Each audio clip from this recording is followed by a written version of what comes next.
Welcome to the EPG Pathshala program in linguistics. In this module, we are going to discuss typical phonological development and optimality theory 2 in the course entitled Advanced Phonology. I am Sakshi Kalra from the Center of Linguistics JNU and I am here on behalf of Dr. Firouz. So in this module, we would look at some pre-OT linguistic frameworks and their account of phonological development and their shortcomings. Then we will introduce OT's explanation of phonological development and its advantages. So what were the pre-OT approaches to phonological development? The first was that of structural linguists. They claimed that children gradually develop a universal system of contrast. The contrasts that are typologically common are higher in the hierarchy and are acquired in the beginning of language development, while less common contrasts are lower in the hierarchy and are acquired afterwards. This view was broadly criticized because child language indicates more variation than what can be anticipated based on a universal feature hierarchy. The second framework is generative phonology, proposed by Chomsky and Halle. Chomsky claims that language acquisition is innate, that is, children share the same internal constraints which characterize narrowly the grammar they are going to construct. This standard model of generative phonology claims there are two levels of mental representation: an underlying level in which words are represented as a sequence of abstract units, and a surface level in which complete utterances are represented as a sequence of speech sounds or folds. There are phonological rules that mediate between these two levels and map underlying forms onto surface forms, and this process is called a phonological derivation. This is shown in figure 2. In this theory of generative phonology, adult pronunciation constitutes the input to the phonological rules and the output is the child's pronunciation. Phonological development is regarded as a mastery of the pronunciation rules. The third framework is that of natural phonology, proposed by Stamp. This is another model of generative phonology, but it presents a different opinion on the acquisition of phonology.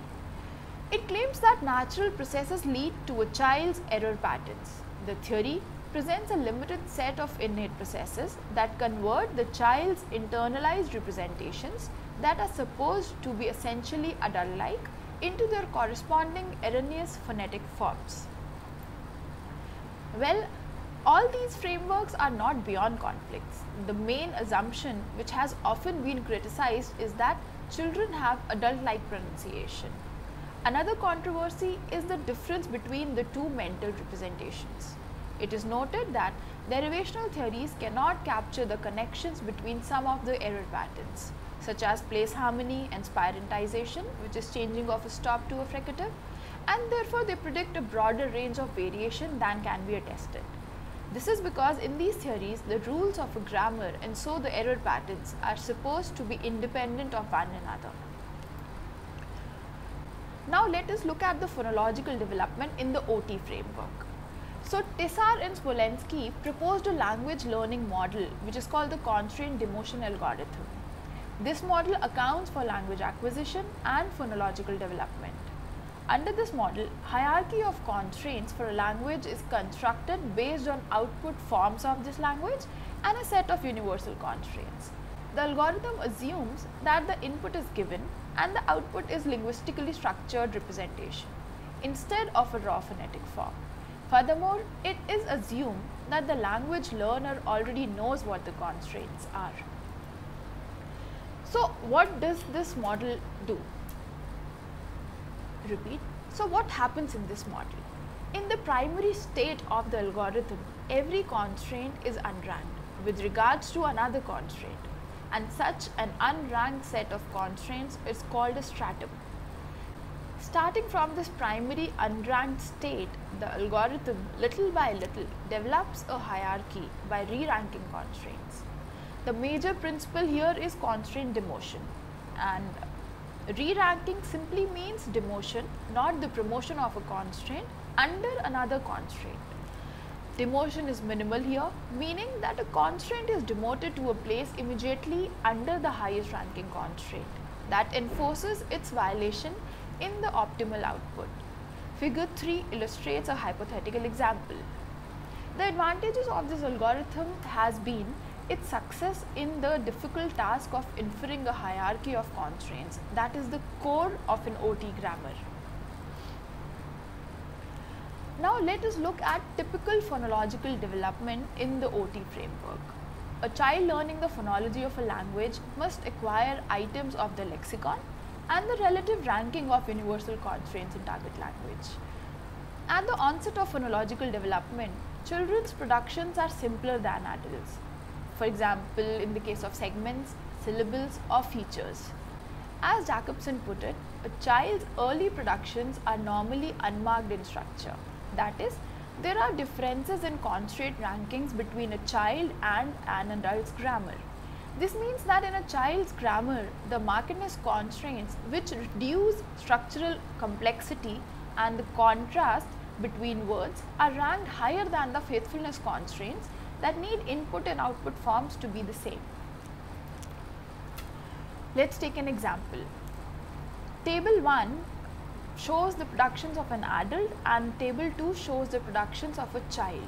From these two tables, we can see that the differences arise because of the differences in constraint rankings. In table 1, the faithfulness constraint ident IO is ranked above the markedness constraint no liquids, whereas we see the opposite in the table 2. The constraint ranking in table 2 leads to the production of the erroneous form wake instead of the word lake. However, during phonological development, child's initial constraint hierarchy gradually re-ranks to produce the correct phonological form and to approximate the adult language. To do this, the markedness constraints are demoted below the faithfulness constraints. Now, what are the advantages of OT's analysis of phonological development?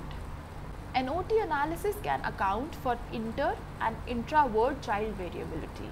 Second, it can illustrate interaction among the different levels, that is phonology and morphology, that create grammar for the production of a particular surface form. Let's look at these two in more detail now. So, variability across children's systems is ascribed to the different rankings of the constraints in the OT framework. There are two types of variability accounted, interword and intraword. Interword variability means that the target word is pronounced in various ways across dissimilar contexts. This has been attributed to the differences among lexical categories. For example, when a target sound is produced accurately by a child in nouns but not in verbs, this means that the noun's faithfulness constraints are ranked high. To be precise, the segmental and featural structure of the output of nouns are faithful to the input. Therefore, nouns are produced more exactly relative to the adult target than verbs.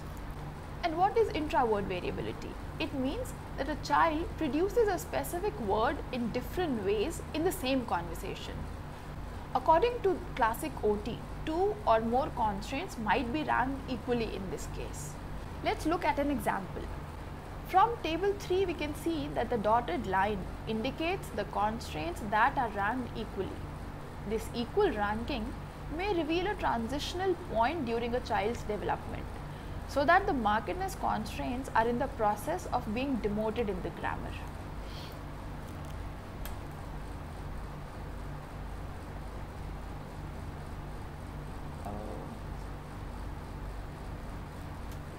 Now the second advantage of OT over generative accounts.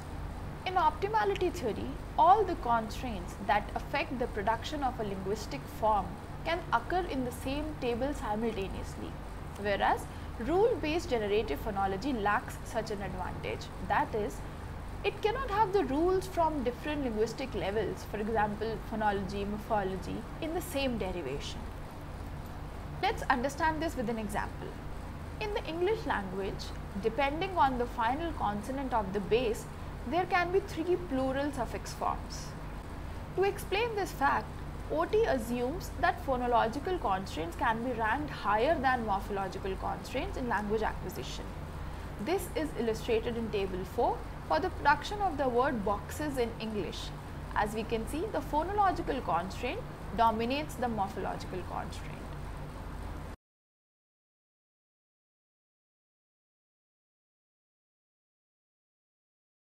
To summarize this module, we presented a brief review of typical phonological development in some well-known pre-OT frameworks and mentioned their important shortcomings referred in the literature. We discussed what is constraint demotion algorithm proposed by Tessar and Smolensky. We saw the way in which phonology develops during language acquisition in the OT framework, and finally we saw the advantages of the application of this constraint based theory and its contribution towards variability and interaction among the different levels. Thank you.